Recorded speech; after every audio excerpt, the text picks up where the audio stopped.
আজকে আমি একটা নতুন স্বাদের নতুন ধরনের ভর্তা আপনাদের সঙ্গে শেয়ার করছি। পালং শাক দিয়ে তো আপনারা অনেক ধরনের রেসিপি তৈরি করেছেন। একবার গরম ভাতের সঙ্গে পালং শাকের এই ভর্তা তৈরি করে দেখুন, জিভে লেগে থাকার মতো এই ভর্তা আপনি কোনো দিন ভুলতে পারবেন না। নমস্কার বন্ধুরা, আজকে আরও একটি নতুন রেসিপিতে আপনাদের সবাইকে স্বাগত। পালং শাকের ভর্তা তৈরি করার জন্য আমি একটা মোটা আটি পালং শাক, ওজন হিসাবে 500 থেকে 600 গ্রাম মতো, সেই শাকগুলোকে নিয়ে ভালো করে কুচিয়ে পরিষ্কার করে 3 থেকে 4 বার জল পাল্টে ধুয়ে রেখেছি।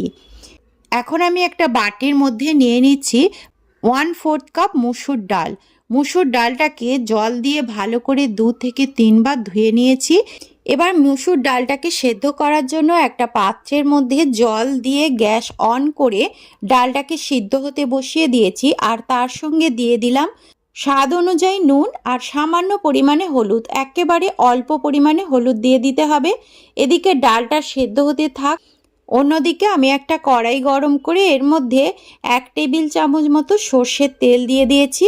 আর তেলটাকে প্রথমে বেশ ভালো করে গরম করে নিয়ে এর মধ্যে 1 মুঠি পরিমাণ দিয়ে দিচ্ছি মটর ডালের ছোট বড়ি।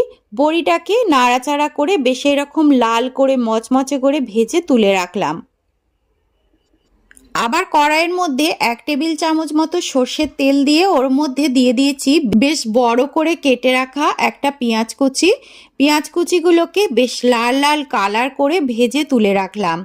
এবারে যে তেলটা আছে সেই তেলটার মধ্যে গোটা একটা টমেটো হাফ করে কেটে আমি ওর মধ্যে দিয়ে দিলাম কড়াইয়ের মাঝ বরাবর। আমি একদম অল্প তেলে রান্নাটা করব, তাই এইভাবে রান্নাটা করলে এই তেলের মধ্যেই সব কিছু আপনার সুন্দরভাবে ভাজা হয়ে যাবে। প্রথমে আমি তেলের মধ্যে টমেটোটাকে দিয়ে দিলাম। টমেটোর গায়ে তেলটা লেগে যাওয়ার পর আমি এর মধ্যে দিয়ে দিচ্ছি 8 থেকে 10 কোয়া মতো গোটা রসুন। রসুনটাকেও আমি এর মধ্যে ভেজে নেব। তেলের মধ্যে দিয়ে দিলাম 1 মিনিট মতো রসুন আর টমেটো ভেজে নেওয়ার পর এগুলোকে আমি একটু সাইড করে দিলাম। আর মাঝখানে যে তেলটা রইল সেই তেলের মধ্যে আমি 3টে বড় সাইজের শুকনো লঙ্কা দিয়ে দিলাম। শুকনো লঙ্কাগুলোকে বেশ কড়া করে ভেজে আমি তুলে নিলাম। এই সময়ের মধ্যেই টমেটো এক পিঠটা কালার হয়ে গেছে, এটাকে আস্তে করে আমি উল্টিয়ে দিলাম। উল্টিয়ে দিয়ে তারপরে এর মধ্যে দিয়ে দিচ্ছি আরও একটা পেঁয়াজ কুচি, যেটাকে আমি একটু সরু সরু পাতলা পাতলা করে কেটে নিয়েছি। আর টমেটোগুলোর গায়ে যেহেতু তেল লেগে গেছে ওইগুলোকে একটু সাইড করে দিলাম, আর পেঁয়াজটা একটু মাঝ বরাবর দিয়ে দিলাম।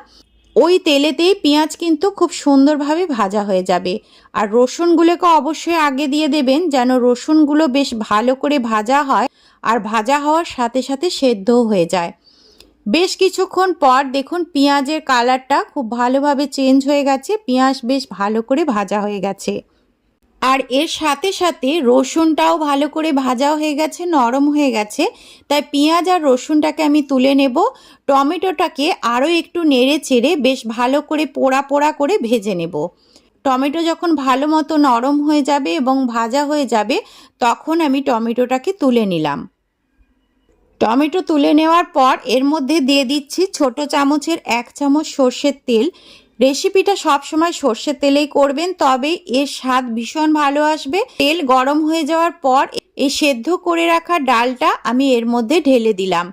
এবারে ডালটাকে হাই ফ্লেমে রেখে নাড়াচাড়া করে এরকম শুকনো শুকনো করে নিতে হবে, তবে ভর্তার স্বাদ ভীষণ ভালো হবে।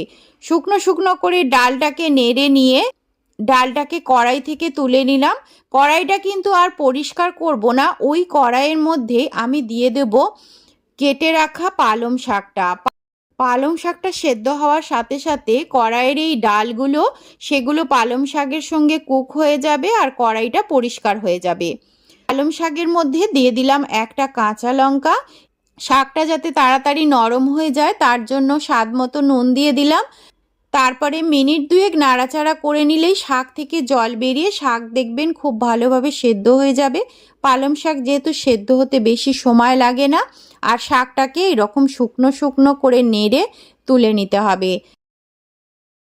ভর্তা তৈরি করার জন্য শাক কিংবা ডালের মধ্যে কোনো রকম জলীয় ভাব থাকা চলবে না। এখন শাকটাও বেশ সুন্দরভাবে শুকনো শুকনো হয়ে গেছে। এবারে আমি এইগুলোকে তুলে নিলাম। ভর্তা তৈরি করার জন্য একটা পাত্রের মধ্যে আমি সমস্ত উপকরণগুলোকে রেডি করে নিয়েছি। শুকনো লঙ্কা, পেঁয়াজ, রসুন ভাজা হয়ে গেছে। নিয়ে নিয়েছি শাক, আর নিয়ে নিয়েছি শুকনো মসুর ডাল। আর একটা পাত্রের মধ্যে নিয়ে নিয়েছি ভাজা বড়ি, ভাজা পেঁয়াজ এবং ভাজা টমেটো। প্রথমে নুন দিয়ে আমি শুকনো লঙ্কাটাকে খুব ভালো করে ডলে ডলে হাত দিয়ে মেখে নিতে হবে।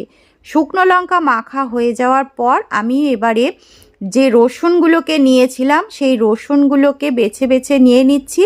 আর রসুনগুলো খুব সুন্দরভাবে সেদ্ধ হয়ে গেছে, তাই রসুনগুলোকে হাত দিয়ে চেপে চেপে এই লঙ্কাটার সঙ্গে ভালো করে মেখে নিতে হবে। বন্ধুরা, আজকের রেসিপি যদি আপনাদের ভালো লেগে থাকে তাহলে অনুরোধ রইল চ্যানেলটিকে সাবস্ক্রাইব করে ভিডিওটিতে একটি লাইক করার জন্য। রসুন আর লঙ্কা খুব ভালো করে মেখে নিয়ে এরপর আমি পেঁয়াজগুলোকে এর সাথে মেখে নিচ্ছি। পেঁয়াজ, রসুন, লঙ্কা মেখে নেওয়ার পর এর মধ্যে নিয়ে নিচ্ছি যে ভেজে রাখা টমেটোটা নিয়েছিলাম সেই টমেটোটার সঙ্গে বেশ ভালো করে এগুলোকে মেখে নিলাম। তারপর এর মধ্যে মেখে নেব শাকটা। শাকের মধ্যে যে লঙ্কাটা আমি দিয়েছিলাম সেটাকেও একটু ডলে ডলে বেশ ভালো করে মেখে নিতে হবে। শাকগুলোকে একটু বড় বড় করে কাটা ছিল, তাই শাকগুলোকে বেশ ডলে ডলে ভালো করে মেখে নিতে হবে।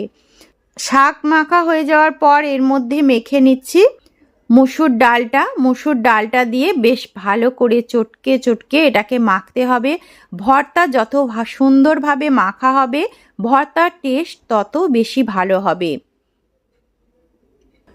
এইগুলো মাখা হয়ে যাওয়ার পর আমি ভেজে রাখা বড়িটা নিয়ে নিয়েছি। পেঁয়াজগুলোকে এক সাইডে রেখে দিলাম, আর ভেজে রাখা বড়িটাকে হাত দিয়ে এইভাবে চেপে চেপে হালকা করে একটু বড় বড় দানাদার করে গুঁড়ো করে নিতে হবে। মিহি করে গুঁড়ো করলে কিন্তু ভালো লাগবে না, ঠিক এইভাবে একটু দানা দানা করে গুঁড়ো করে নিতে হবে। তারপর এই পেঁয়াজ ভাজা এবং গুঁড়ো করে রাখা বড়িটা এই ভর্তার মধ্যে দিয়ে আলতো হাতে মেখে নিতে হবে। আর কয়েক ফোঁটা এখানে সর্ষের তেল দিয়ে দিলাম। যারা সর্ষের তেলে কাঁচা গন্ধ বেশি পছন্দ করেন তারা বেশি করে তেল দেবেন। আমার বাড়িতে কিন্তু অল্প তেল খাওয়া হয়, তাই আমি অল্প পরিমাণে তেল দিয়ে দিলাম। আর হালকা হাতে এগুলোকে মিশিয়ে নিলাম।